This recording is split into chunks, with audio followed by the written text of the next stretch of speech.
alagaan yung hair ninyo?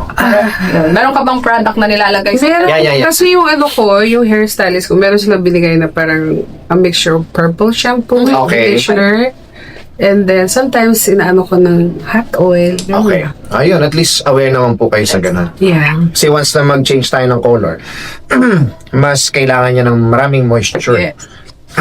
So, Kailangan niya ng product talaga na aalagaan din sa bahay niyo, ma'am. Kasi kung napapansin niyo sa hair niyo, medyo dehydrated na, saka Yes. dry na siyang tignan. mm, So, meron na kami dyan solution para dyan sa... yeah.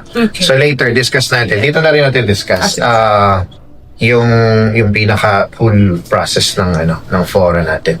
Sige mamaya, ha? Okay. Ibigay namin sa'yo. Sige. Ayun, sige, we can start na. Bali, ayun ma'am, yung in-explain ko lang kanina sa inyo yung hair mask. So, para saan po ba ginagamit yung hair mask, ma'am? Ba't kayo nag-avail ng product na ganyan? Yung product na yan, ina-avail ko because I need it for my hair. Yeah. Since I live in California, so I can come here like every time. So I'm getting all this product for maintenance. Yes, perfect, Yeah. ma'am. So, ayun, yung routing naman, ma'am, ito, kasi alam ko naman na hindi kayo agad makakapunta rito or makakabalik. So, meron na kaming ginawa para sa pang-root sa hair niyo.